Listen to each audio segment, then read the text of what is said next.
Hey, curious people, you're listening to the Self-Led in Bed podcast, where we explore our fascinating internal sexual landscapes and discover our authentic sexual selves. I'm your host, Patricia Rich, a certified internal family systems and sex therapist, coach, and creator of the Self-Led Sexuality Model for healing, pleasure, and empowerment.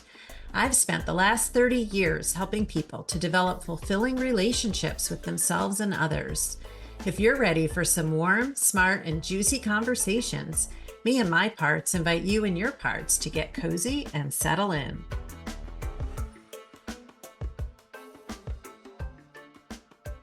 Today's episode explores sexual healing after domestic violence.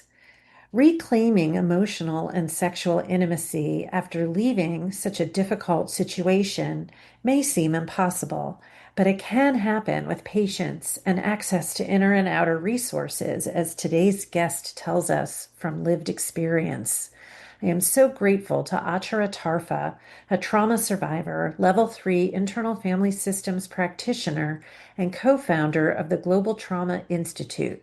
She shares with us both the lows and the highs of her journey as a survivor of domestic violence who has found her way to a new and fulfilling intimate relationship, as well as an empowered life. The conversation highlights the role of IFS in helping Achara to befriend her body, move from performative and disconnected sex to body-led pleasure, and also to releasing shame around experiencing joy.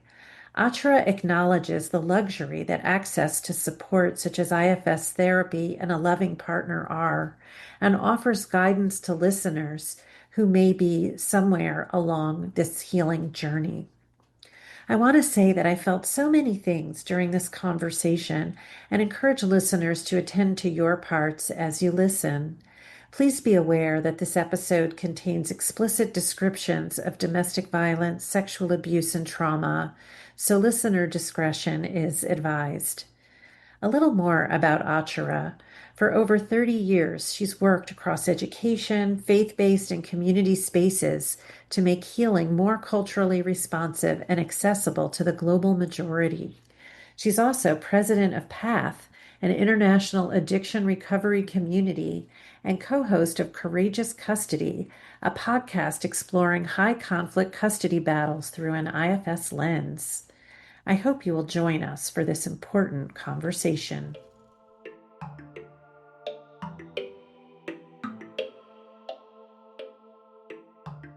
Hello, Achara.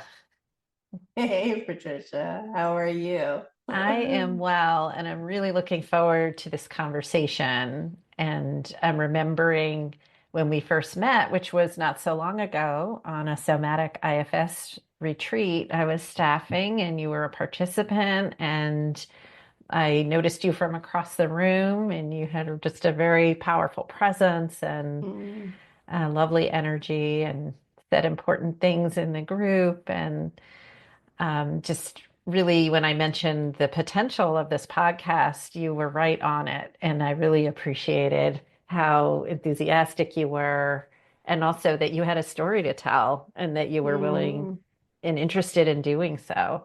yeah, yeah. Thanks. I'm just just noticing in my system, letting some of those parts land, being seen from across the room, because that was a big room. There were a lot of people in it. And so it's just like, oh, just letting that land. That feels good to be noticed Mhm. and to be noticed in that way, because you were Mhm. certainly noticed as well. And yes, super excited. Still am excited about this podcast for you. Mhm. Cool. Yeah. So often I start asking people what parts are here as you step into this conversation. So you've already named something, that maybe there's something more you'd want to Let check me in check in. on. Yeah. Yeah. And I think the same, part that as I'm checking in, you know, one that feels like, what's coming? What's this about? Who's going to hear it? That type of thing. How much do we share? How much do we not share? That type of stuff. So, Mhm. um, and then there's some curiosity in that as well, like who in a different way, like who's going to listen to this? Mhm. Like, what are we going to share? So Yeah. it's a mix of that. That's up for right Hmm. now. Mm. Hmm. Yeah, that makes sense. I love that. Same words, different part, different feelings behind it. That's pretty cool. Yeah. Yeah. Just noticing that right now. It's like, oh, there's a little spin on that. So, Mhm. but definitely curious and excited to be here with you in this Mhm. space. I'll ask you more about your journey in a minute, but maybe just for listeners to say a bit more about your geographic location right now and maybe your social location if you'd like to. Yeah. So geographically, I am located on the traditional lands of the Timucua people in Northeast Florida. Modern day people know this as St. Augustine, Florida. It is the oldest city in the nation, so a lot of rich culture and as far as influence, Spanish influence, French influence in this area. So architecture is pretty beautiful. Socially, I identify as a cisgender, BIPOC, mixed race female. On my maternal side, I am Thai. So my mother is descended from Thailand, and my entire family is still in Thailand. And then on my paternal side, what I know, I am descended from Dutch and Cherokee peoples. So I don't really know much about that because I was raised primarily by my mom, but Mm. that's how I locate myself. Mhm. So I'm wondering if you can say a bit about your current role. Um, Oh, if you'd yeah. like to say anything about maybe your IFS journey and your professional role Oh, now. yeah, my IFS journey. It's so interesting, my professional role now, and then how my IFS journey started because I had no idea what IFS was. Mm. And and now it's sort of so much a big part of my life. It's really interesting to have an awareness of that intersection of where they meet, right? But my journey, it began many years ago, about 4 or 5 years ago now. I attended a webinar where Dick Schwartz was sharing about internal family systems and the model.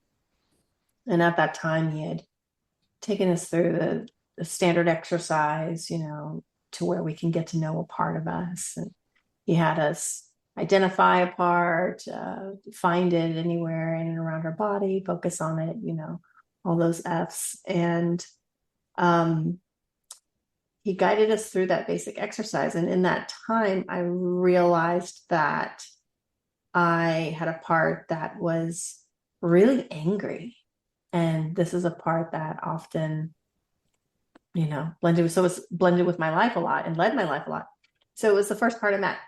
And that I also, in that exercise, the way I related to that part was that I was afraid of it.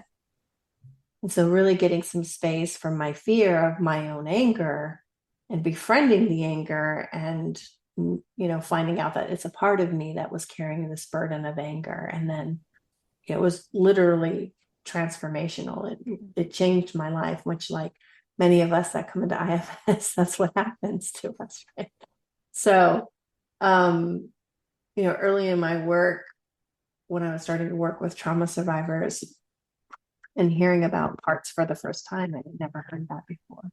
Really blew my mind away. And I just said, what is this? What is this sort of magic that just happened to me?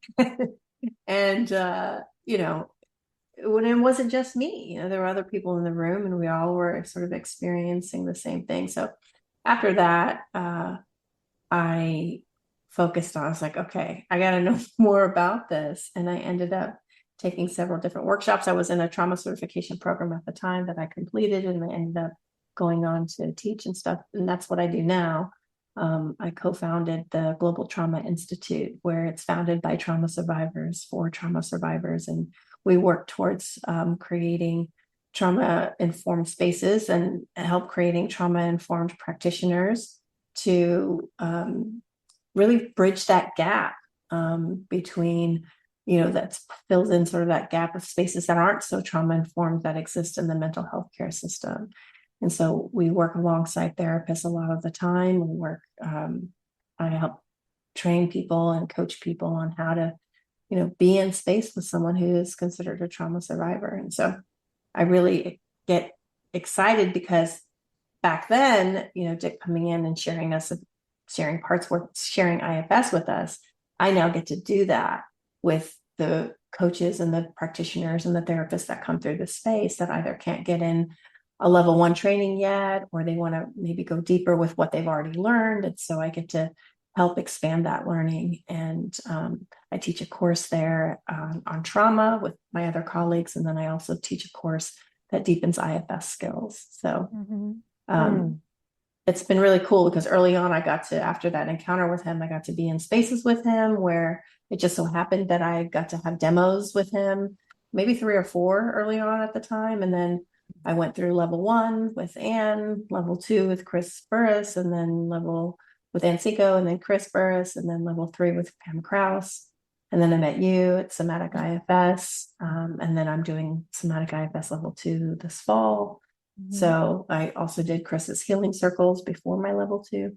So it's just been, my life has been IFS for like 4 years straight. And I'm sure a lot of people can relate to that, but that's where my journey kind of began, where it went, and now where I'm at, that I get to give back in that really cool way.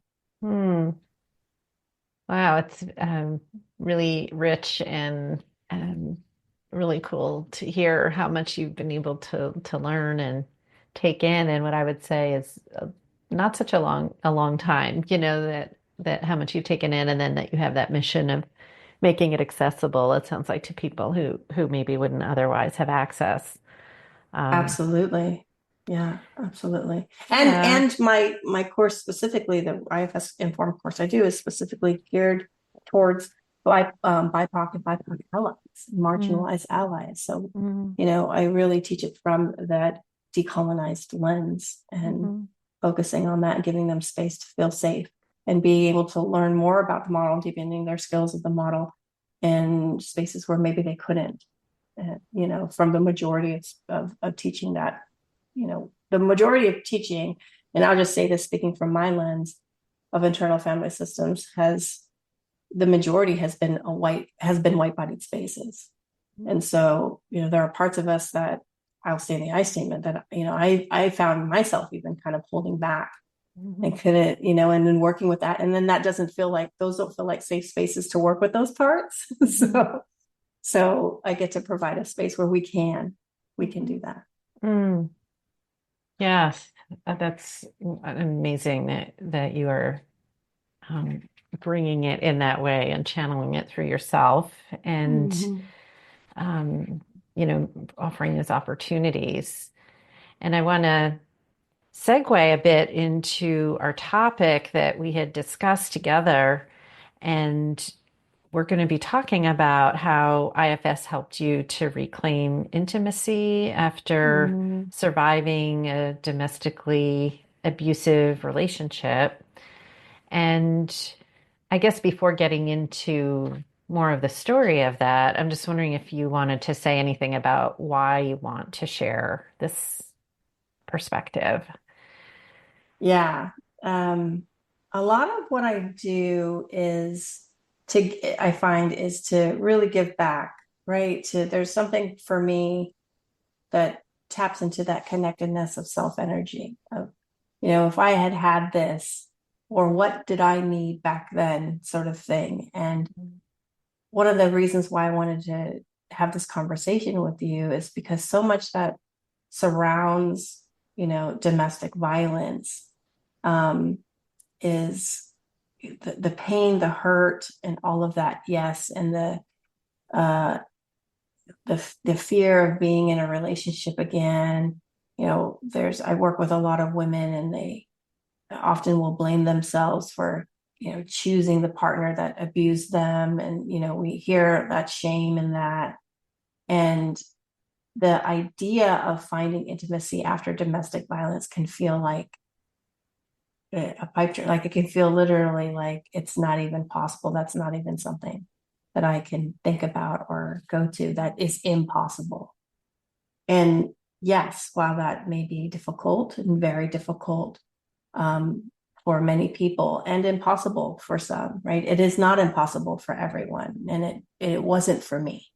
Mhm. And so I wanted to come and, be with you and sort of share that lens from a different perspective, that Mhm. there is intimacy, there is a possibility of intimacy after domestic violence. I Mhm. didn't expect it to happen, right? Mhm. Like, I tried for many years to hook my husband up with my best friend.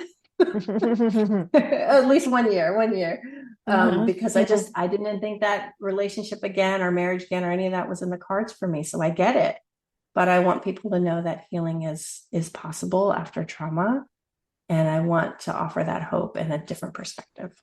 Mm.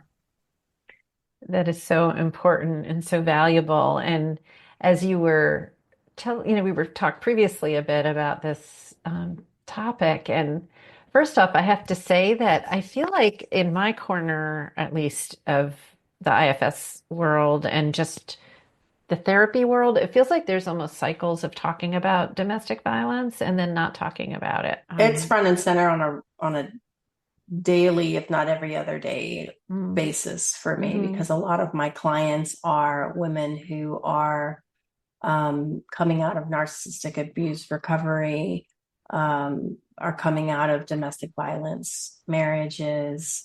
They're currently in high conflict custody divorce. mhm, So, um, I work with them one-on-one, I work with them in group, and, you know, I, I work with them as far as having an awareness of parts, like especially around the shame, especially around blaming themselves, that type of thing, because, uh, really helping them to access self energy and to know when those protectors need to show up. Like, because it's good to have them. I don't, oh, unblend and then go into court, unblended. You can operate from self. That's not mhm, how this works, right? mhm, So, just being able to sit in spaces with them. So yeah, it's pretty prevalent in my life. I was just mhm, in a group coaching yesterday with 9 women, and 3 of them were just coming into the awareness that they you know they realized I was raped.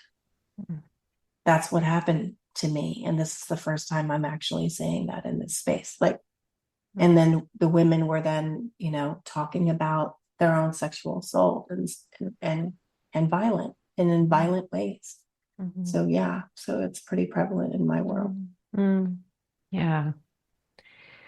Do you want to say a little more about your experience and, kind of your Yeah, journey from being in that relationship to getting out of it? yeah. So in my previous relationship, my ex-partner struggled with the addictive process, a sex addiction process, or what people refer to as a sex addiction. And I didn't know about that. I didn't know about that when I, met him. I didn't know about that when we were together. It came out much, much later. And there was a lot of secrecy, a lot of shame, a lot of anger, a lot of things that impacted the relationship in negative ways. And even after I, found out about what had happened, um,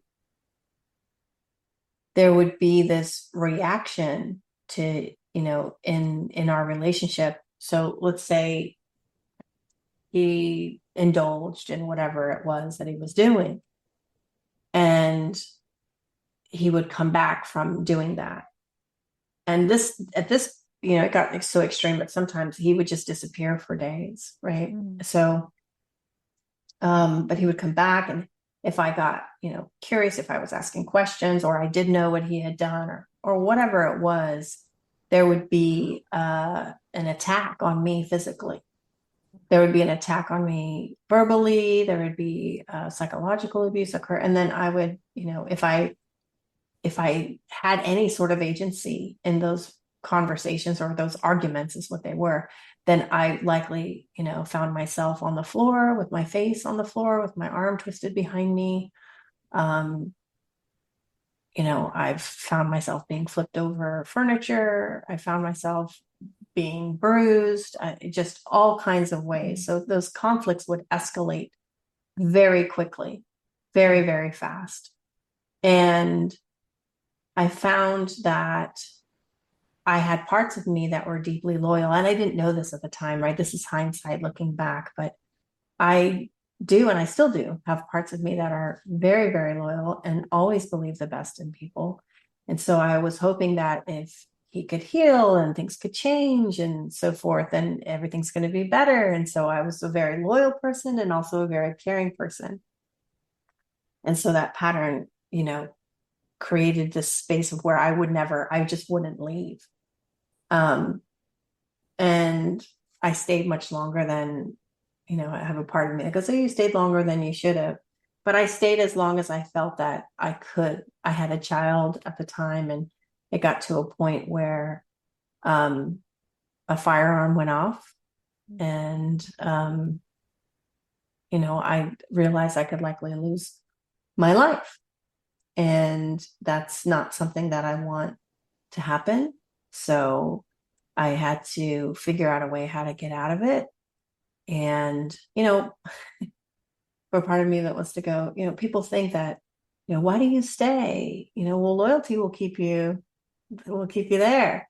Because that's a good quality. That's a good trait. People look at loyalty and go, that's a wonderful trait to have. But it'll keep you, it kept me for certain.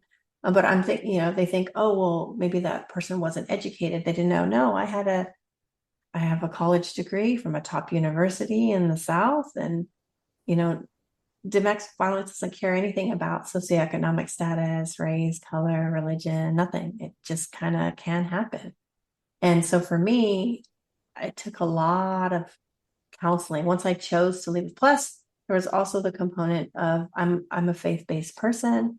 I would go to, seek spiritual counseling. I would go to the church, and it would be, um, you know, well, it takes two, or what are you doing to contribute, and that type of thing. And I later realized that often Christian communities, particularly churches, don't know how to deal with domestic violence at all.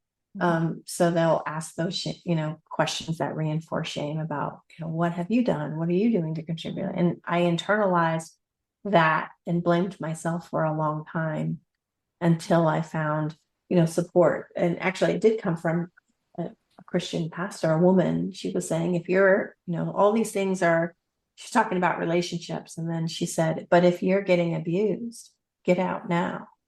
And I just remember that being the first person that said that from that space. So it was really rough for a really long time. And I definitely didn't see the life I have now back then, because I was destroyed financially, psychologically. I, ended up working at a retail store, trying to even start my life over again. And, if we get into the conversation of my journey in that relationship regarding sex, during that time and after, I didn't understand that my body was my body, that my body belonged to me, if that makes any sense. My relationship with my body was deeply, deeply impacted. There was a lot of confusion. There was a lot of shame. There was a lot of distrust. There was a lot of, doing things, or he would request things of me to be done. And I knew that this isn't okay, but I would still do them anyways out of, appeasement or fawning or any of those, typical trauma responses that we know people to have. So I would do these things out of a place of fear. And IFS really helped me to get to befriend those parts that made those choices back then, and to really reframe and reconnect to my body and reconnect to my own pleasure from a place of self-leadership and not fear. So yeah, so that's a bit of my story, that side of my life, and I don't talk about very much anymore. Yeah, I'm wondering. Yeah, just for listeners, even just inviting people to check in with themselves for a minute, just noticing the impact, of hearing of this, these really, traumatic experiences and difficult experiences, and just, just inviting people to notice the impact of that for them. And um, curious the impact for you of sharing that story, if you want to Yeah, speak to it's that. interesting. It's interesting because it feels like it feels so far away now, Mm-hmm. like almost like an outer body of experience sort Mm-hmm. of way. Like it feels so far away. Mm-hmm. Um, but looking and thinking of it and feeling like I can still, if I focus on it, I can feel like how invisible I felt, Mm-hmm. being that I was living in a place that I would, wasn't familiar to me. So I had left my home, like what I had, my life, I had left my life to be with this person. Mm-hmm. And so I literally had nothing here except for my kiddo. Mm-hmm. Um, so being in the South, being a mixed girl in the South, like it wasn't that I could go outside of the relationship and find safety either. That didn't feel right. I moved from California to the South, and it was very, very, very different.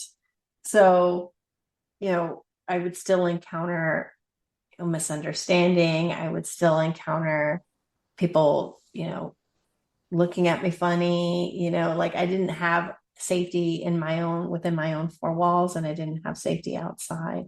So that added to, my isolation and difficulty in seeking support and all of that. And so thinking about the way my life is now, I have connection with my partner. I have support here. I know from a place of self-leadership, if I don't feel safe, how to bring safety to my internal system, which I didn't have any of these tools before. Mm-hmm. Yeah. Yeah. I'm just taking in, all those layers and just feeling a lot of compassion for you at Mm. that age, and Oh yeah. just the power dynamics and all those different aspects of your identity, and then the context you were in. So at what point did you encounter IFS? Were you kind of well into your new relationship? Yes, yes, Okay. yes. I encountered IFS about 5 years after I remarried. Yeah, Okay. Okay. yeah, So then yeah. in the in between, and I'm guessing, there may be people listening who are in situations like that, Oh, or know people who are.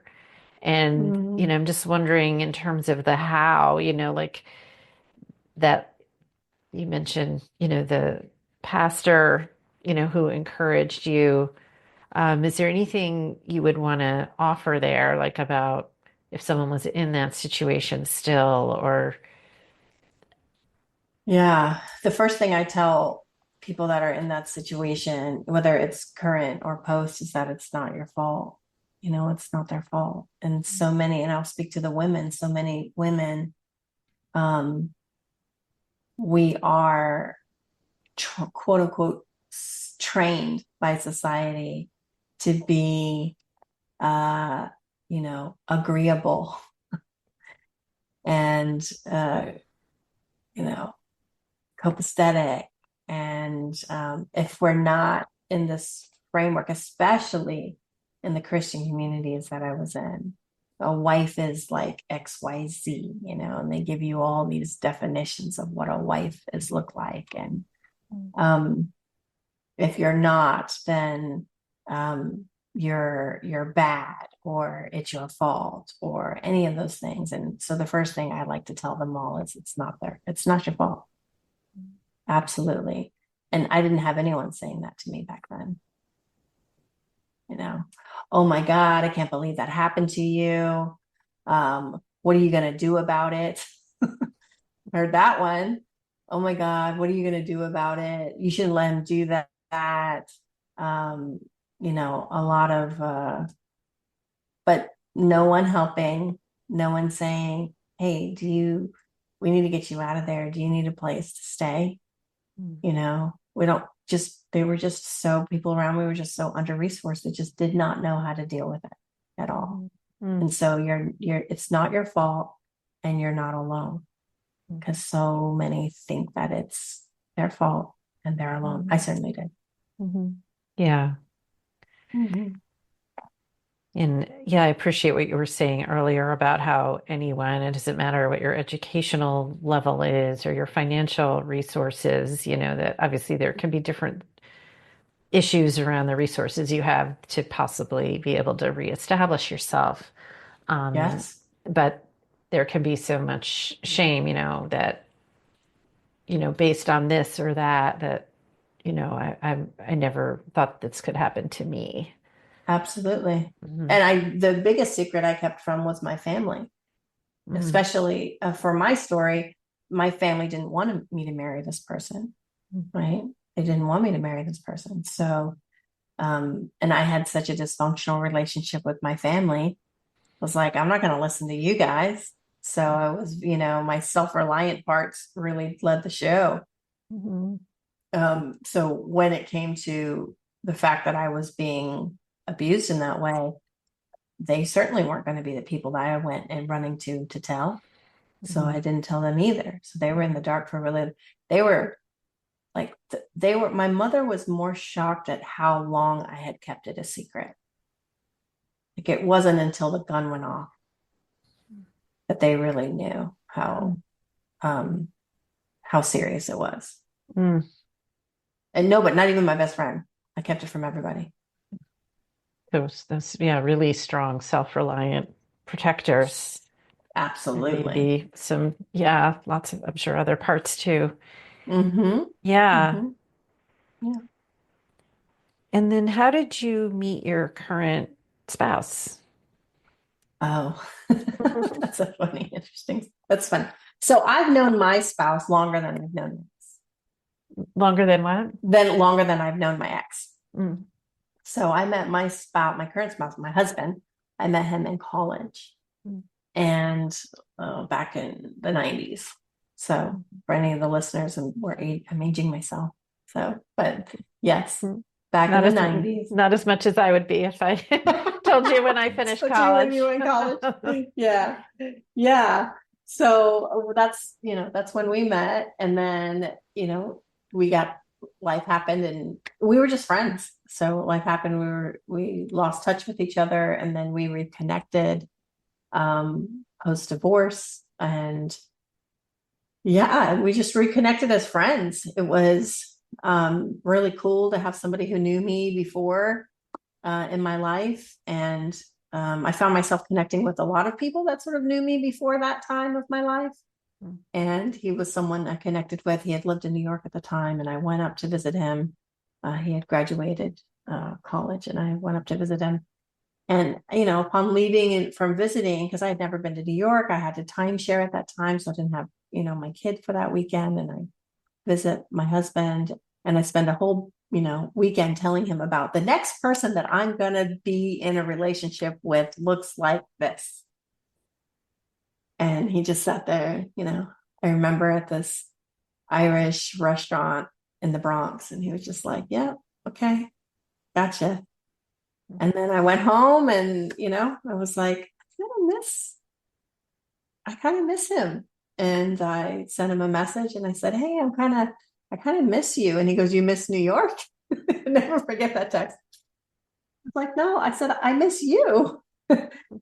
And so that was interesting to feel that again, to feel mm, like some attraction to somebody. Because I had a friend that kept asking me, are you sure you're not attracted to him? Are you sure? And I was like, no, I'm not attracted. Because again, like I said, I had spent like a year, he had been back in my life. We were friends. So I spent a year trying to hook him up with my best friend who was also still single. So I was like, you're single, she's single, you guys would be great together.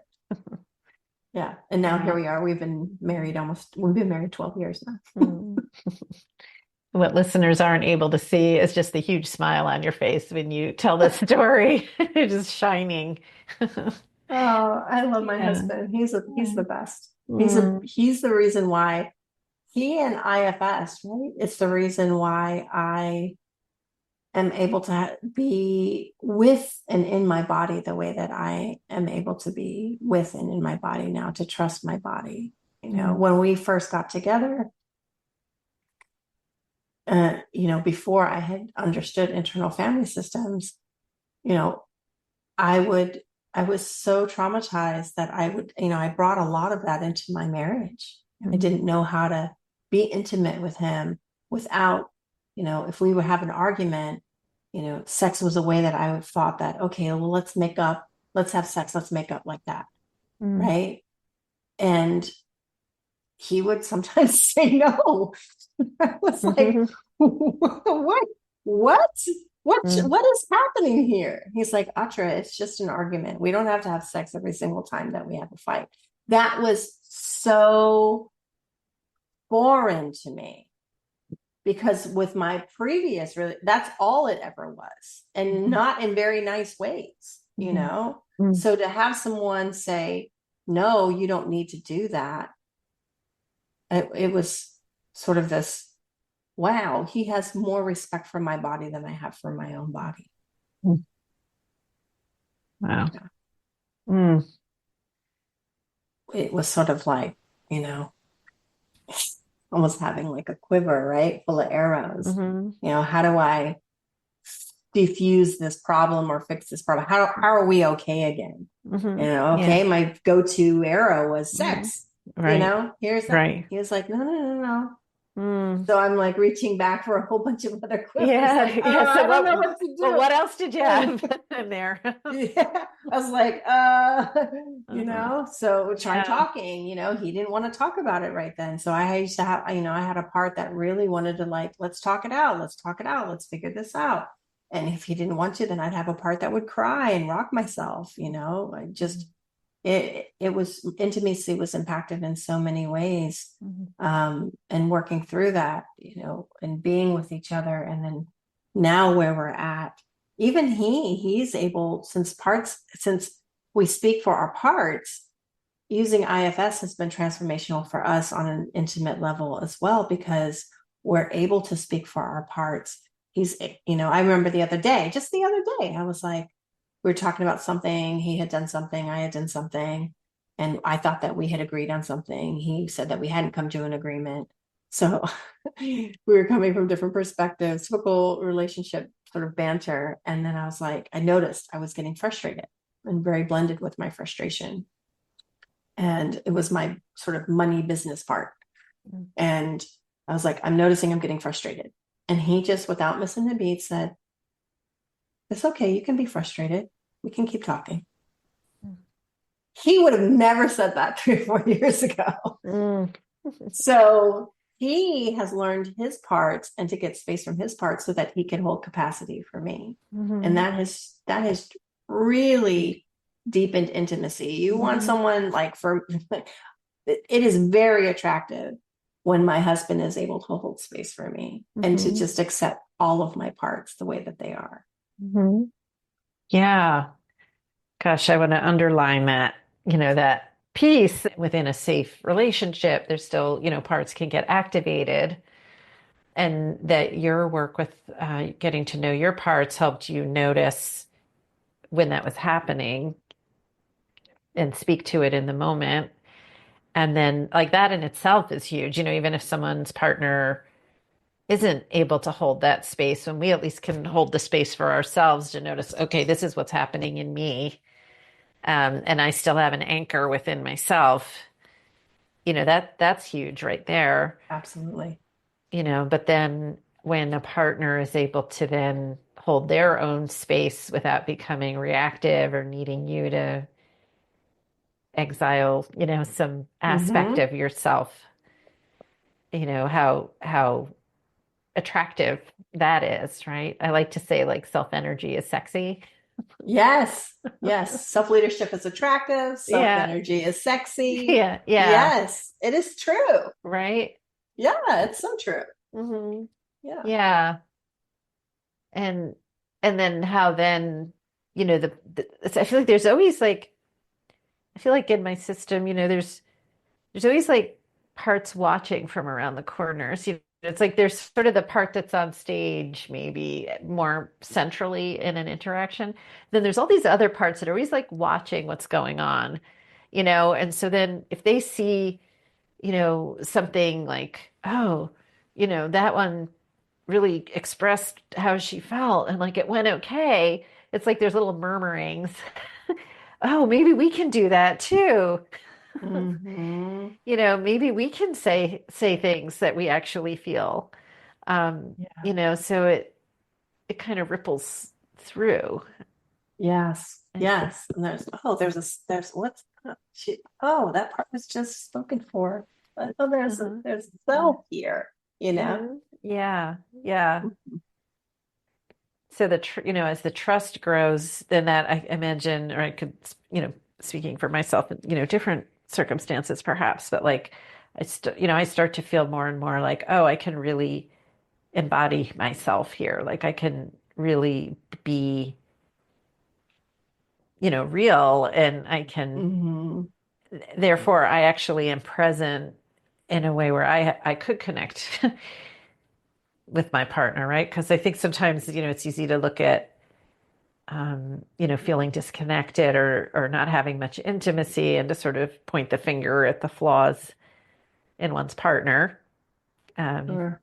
and to step back and say, oh, I'm not fully, not even like the protectors are up, but it's almost like I'm just not even here enough. You know, like I Mm-hmm. need to arrive and I need to speak to, really speak for my truth. And then that's an opportunity, you know, for my partner to, you know, my partner's pretty good in that way too, to be able to just doesn't get thrown by that. So then it like, then all those ones that are watching sort of relax, like, ah, oh, Mm-hmm. okay. And then there's Mm-hmm. more, you know, more heart connection. Yeah. And it feels good, right? And we say that, right? Self energy begets self energy. And so Yeah. it continues. And then we can explore, have a part that goes, well, since we're in that space, I wanted to bring this up. Mm, So to sort of see, and sometimes we do, sometimes we don't, but it's nice to be mm, able to have that. Um, mm, and, 26 is sort of the part that reminds me and holds a lot of that energy of that time. And I just heard her right now say, well, that's a luxury. mm, It feels like a luxury to have, you know, self leadership and to have a partner who has self leadership coming out of a domestic violent yeah. relationship like that. Hmm. It feels like, oh, that's a luxury you didn't have back then. And she's right. Yeah. I didn't have that. I didn't have Right. access to that at all. Mm, Yeah. yeah. And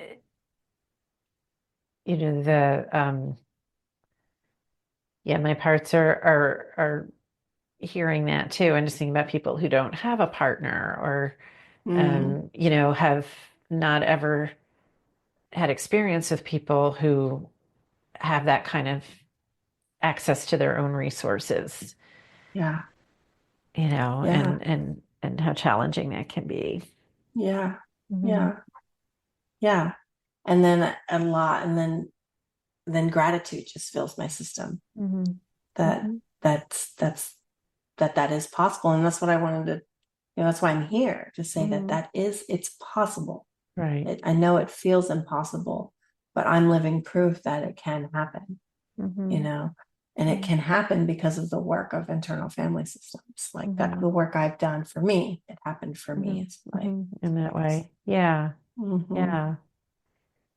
So that core self wasn't damaged in that prior that, relationship. that core self wasn't damaged. Hmm. Yeah. Hmm. Yeah. You know, lots of parts didn't know that that was there, Yeah. Hmm. right? Didn't even have a concept of what that was, Hmm. but um, definitely they know now, and Hmm. they feel me now, Hmm. and they feel me with them now. And Hmm. even now when, things come up um, that frustrate me or that don't make sense to me, Mhm. right? It those things don't block me from Mhm. being intimate, whether Mhm. emotionally intimate, physically intimate, Mhm. psychologically intimate. They don't block me from those things as Mhm. they did before. Because before I would keep myself small, right? I'd be frustrated. I wouldn't even name it. I wouldn't even maybe know that I was frustrated. And then I just wouldn't say anything. I just keep Mhm. myself small. Mhm. Yeah. And I had a very good masking part to act like everything was okay. Mhm. Mhm. So to be off, to really feel, give my masking part some rest and Mhm. a new role. She's still there. She shows up in different ways that are Mhm. helpful, Yeah. right? And she's needed, especially, given the climate that we're in now, Mhm. in America. And so she's absolutely needed. But to not have to need her in my intimacy with my Mhm. husband is fabulous. Mhm. Yeah. Yeah. And it's not a very sexy place to be either, right? When you're, you know, holding anger, frustration, and all of that you just described, being in that place, right? Tends to not be a place where there's really any desire, and certainly not permission Yeah, no, for an authentic sexual connection. at all. Because I'm so disconnected from my body, Yeah. right? So Hmm. it's not, my body wasn't in service of me back then. My Hmm. body was in service of that person that I was with. Yeah. Can you Mhm. say a little more about that piece? And I'm remembering we actually met at Somatic IFS, right? Like I'm just almost the somatics of that. Like, Yeah. I don't know if there's, anything specific to say about that, but that journey to feeling like your body was your body. Yeah, sure. Um, so in where I was at, if I were to feel my body, and let's say, and can I be graphic? Absolutely. Okay. So let's say that there was an object that was being inserted, Hmm. right? If I was in my body, then I would need to feel that, I would be feeling that object. But if I Hmm. could disassociate from my body and Hmm. not be there, right? Be there, but not be there. Hmm. Then because my body is just a tool in service for this person. So, and I'm not talking about a sexually pleasuring object Hmm. either. I'm Hmm. talking about, you know, an emergency brake. Hmm. Okay. Hmm. So, because this person enjoyed those types of weird, kinky things, that's people's, and not to shame anyone who's things, but I didn't consent to that, Hmm. right? Hmm. I didn't consent to that. And Hmm. so I did that out of, oh, if I don't do this, I don't know what else is going to happen to me. Hmm. How am I going to be abused emotionally tomorrow? Am I going to be abused financially? And what is going to happen? I don't know. And I didn't process this all at that time, but my body knew. Hmm. And so I had to, in the service of survival, do what was wanted and needed, not for me, Hmm. not for me. And so I had to disconnect from my body in times like, there were many different times like that, but in Hmm. times like that, I had to disconnect from my body. And going from being completely disconnected from my body to being sexually intimate with my husband now, and the first time that we were intimate, we took it very, very slow. And, just in being physical in our relationship because he knew Hmm. my history. And to going to be with him the very first time that we were together, being able to climax multiple times, to be able to be intimate Hmm. multiple times over several hours, like in a very tender way where I could really feel what that felt like, to feel safe, to be in consent, to be Hmm. back in my body again. Hmm. Yeah. Very, very different. Mm. Yeah. And yeah, that's really moving. And I mean, there's the trauma, like again, it's just, really painful to hear some of those experiences that you had. And then also like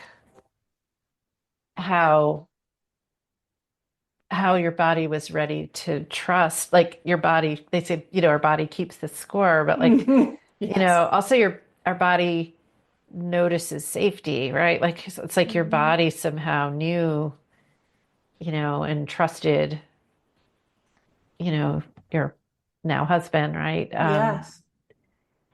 In a Yeah. way that it was able to have that recognition, and sense Yeah. of safety. A sense of safety. And then the additional layer on top of that was what just happened to me. Wow, I've never felt anything like this before. This is what my body and safety feels like, Mm, right? And then because I was able to experience my body and safety in intimate relationship with him, then I was able to sort of sit with my body. Like, this is how he cared for my body. Oh, mhm, I can also, what does self leadership look like for my body, from mhm, me to my body as well? And mm, to be able to sit like that.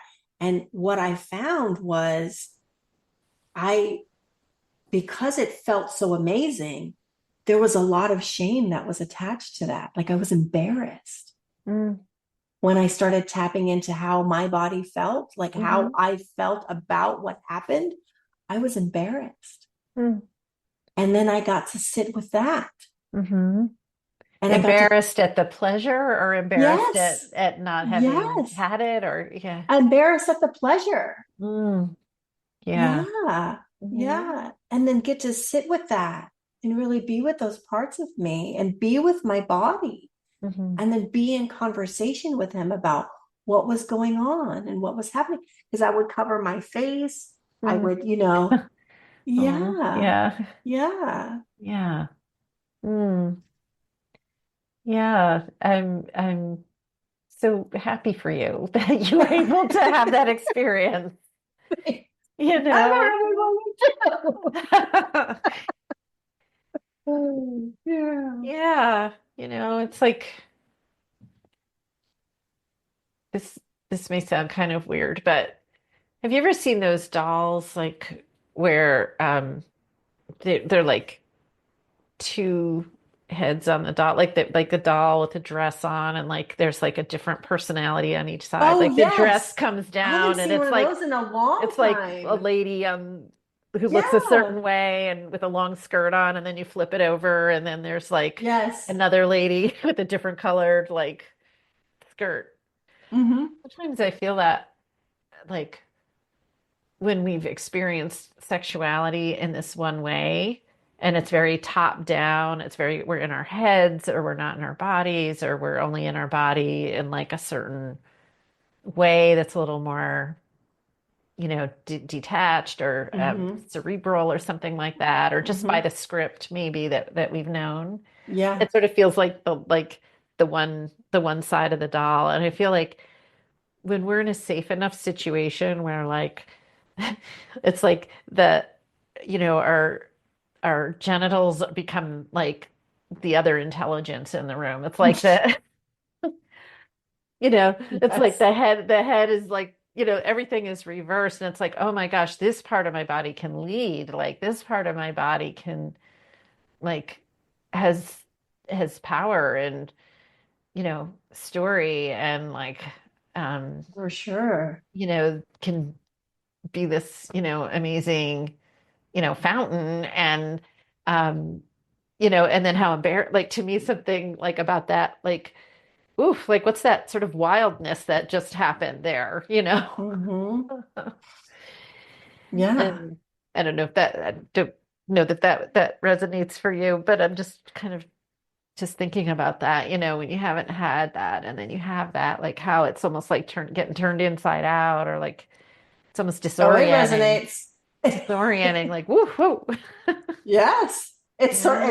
it's in a way it's kind of like experiencing IFS for the first time when you meet apart and you get Yeah. some shifts, and so it's Yeah. befriending my body, Yeah. Yeah. literally befriending my body. And it yeah, and again, transformational, right? Hmm. Like, going, okay, so much of my intimate experience, and even before my abusive ex, so much of my intimate experience in life when it came to sex was, um, you know, I learned how to stay small. I learned how to not speak up and say, no, I don't like that. No, that's not what my body wants.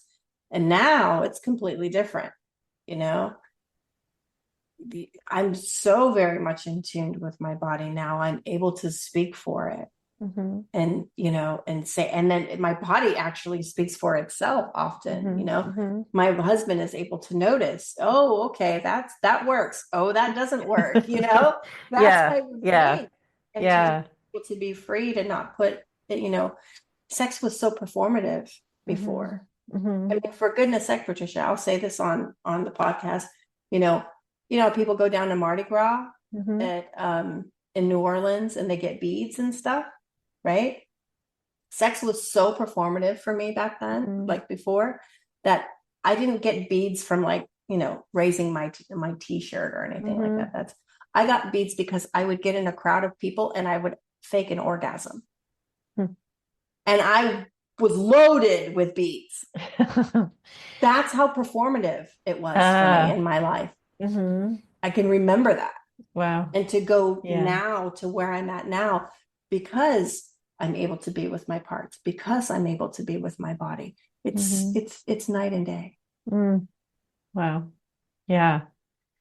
And part of me wants to, yeah, like honor those theatrical parts, that have to They're perform, amazing. and they're amazing and they help people survive. And sometimes they're even, you know, that can be in a different context, even enjoyable, perhaps, like in Yeah. I had a lot of um fun at Mardi Gras, yeah, you but know, to then have the experience of more body led body led. Yeah. experience is something Yeah. different, right? Yeah, very, very different. But Mm-hmm. to go through that, because again, I didn't know internal family systems. I didn't know how to talk to my parts. I didn't know how to be with my parts, any of that for the first 5 years of my marriage. Mm-hmm. So again, it was that dance of, okay, how do I, maintain connection with you if sex isn't going to be the answer, Mm-hmm. right? So it caused me to go deeper, and really, there was really some scary times. We almost lost each other once. Like there was one point, I think maybe 2 years in our marriage, I thought, oh, this isn't going to work because I can't seem to get it together. And I can't seem to explain to him what's going on with me. So I'm so grateful that I did learn about internal family systems, that I did Mm-hmm. get to meet all of these parts. And Mm-hmm. now to take it deeper and to have a more intimate relationship with my husband in ways that I didn't even know was possible Mm-hmm. before. I'm so grateful. Mm. Yeah. I'm hearing like the different, almost like all these different ways that it was helpful to you. Um, like one is just knowing yourself and being able to understand more of what you were feeling and what Mm-hmm. states you were experiencing. And then there's the step of then having this way to communicate to someone else, right? And Right. then, that interpersonal piece, Yes. um, and then kind of the field perhaps that could be created between the two of you, and there's more trust and intimacy, and each of you could speak for your parts and, your sexuality, Mhm. and how then that allows something to channel through that's, different than when all those, our protective parts are up or our really, young or scared parts are up. Yeah. Yeah. It certainly felt like that was the process for me, for sure. Yeah.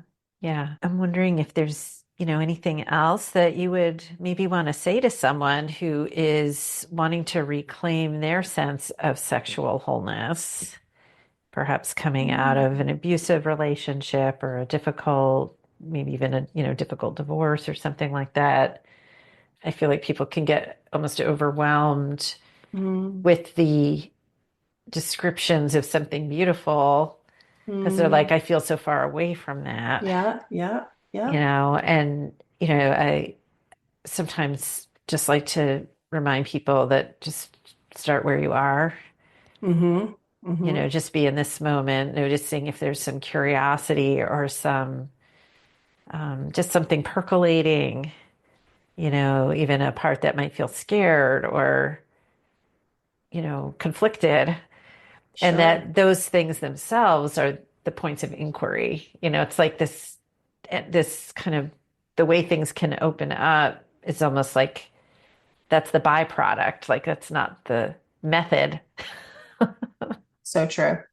right? So Yeah. just people maybe sitting with, maybe one thing that they desire or wanting to feel, even just feel sensation in one little tiny, place in their body. Right. Just the idea that it doesn't have to be big steps, and Yeah. small steps are, really important too. Yeah. So another thing is, I would say to go slow. Like you really don't have to rush anything. Um, your body and your parts need time to trust again, to trust yourself, to trust the moment, to trust another person, and to secondly know that it's normal for parts to get scared, even when things are good. It's it's okay if there's embarrassment or any of that that comes up. Um, and healing doesn't mean that you never get triggered. It means that you can meet those triggers with compassion. And the last thing, to surround yourself with people, whether they're therapists or friends or partners, people who respect your pace and they celebrate your courage, no matter how small the step seems, but that it is a place where you feel safe, um, to sort of move forward and move out of where you're at currently. And it, again, it doesn't have to look like, um, for some it can be a big abrupt thing, but for me and my story, it wasn't. I went slow. You can go Mm. slow too. Thank you for that. Achara, are there any other resources you would want people to know about, either to get to know you better in your work or, things related to the topics you've been discussing? Yes. So some resources I can share. So of course, if you're in the Western United States, there are local domestic violence shelters, so you can look up your local shelters in that area. I would absolutely recommend an IFS practitioner or therapist. You can go to the IFS directory to find one. To find me, you can go to www.acharatarfa.com to learn more about me. Currently, I do a vodcast with a partner of mine who is a divorce custody strategist, and she and I talk a lot about topics of high conflict custody divorce, and a lot of those people that are come through her program are victims of domestic violence and so forth, and going through post separation abuse. And you can go to my website under resources to watch any one of those episodes. They're not very long. Um, but really finding someone who can support your nervous system, um, and the parts of you that are in those sympathetic states, right? Of that fight, flight, sort of sympathetics in your body. No one ever talked to me about trauma responses. So no one ever talked to me about shame. Um, these were things that were helpful to me.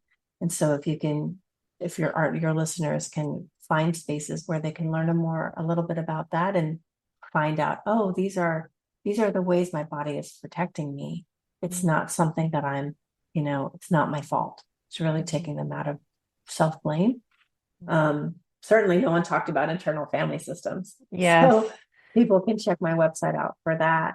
And they can also find me at the Global Trauma Institute, where we have courses on what trauma is and how to, be in space with people who are trauma survivors. So, and also Dick Schwartz is coming to PATH, where I serve as president of the Addiction and Trauma Healing Recovery Group. And so Dick is coming on August 1st to address shame in recovery process.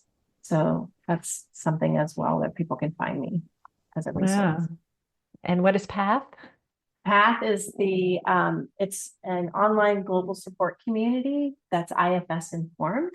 And so it gives space for people to come and speak for their parts and learn how to speak for their parts. And so oftentimes people have, there's a group to talk about this sort of addictive process. There's a group over here to talk about this addictive process. There's a group to talk about this addictive process. And so what PATH does is creates an environment where all parts are welcome. And so we're not speaking about one addictive process over the other. We're just really being able to speak for our parts from a place of self. And that's nice. What I hear from participants is, oh, I don't have to fragment myself. I don't have to only speak about this part here. They can really, all of them, self can be with all of them at once together and really hold that space. And it's quite beautiful. So we're real fortunate that Dick's going to come and do a 2-hour workshop with us on August 1st. So Wonderful. yeah. What a wealth of wisdom and so many ways to access your services. So I've really enjoyed talking with you today, Achara. And one thing I like to ask people at the end is, if you wanted to share something that you just enjoy doing for fun or for pleasure, just Oh, in life. um, what do I enjoy doing for fun or for pleasure?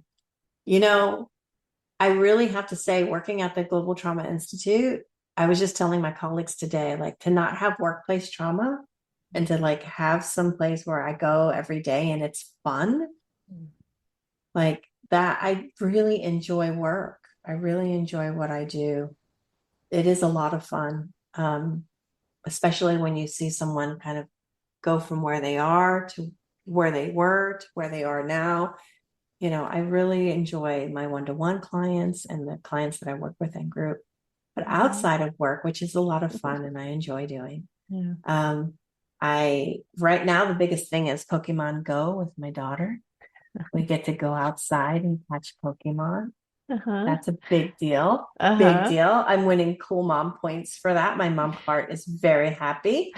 Um, and then really being in my son's life as far as what he is experiencing as an up and coming senior, Mm. um, and what teens go through. And then my husband and I have date night. So that's Mhm. nice. We like to do that. But Mhm. outside of those things, I'm a big movie and TV person. I Mhm. like a really good story. And I like shows where I can't figure out what's going to happen. Those tend to keep my interest. So if I can figure out the plot, I'm bored, and so I'm over it. Uh-huh. But yeah, those are some of the things that I enjoy. Yeah, I really enjoy wonderful. doing. Yeah. Yeah, fantastic. Well, thank you so much. And we'll say goodbye. All right. Thanks. Thank you so much for being with me. Mhm. Yeah, my pleasure. Thank you for listening to the Self-Led in Bed podcast. Check us out at www.patriciarich.com/podcast, where you can sign up for a free guide to the 6 S's of sexual self-energy. And if you liked this episode, please subscribe and share it with a friend.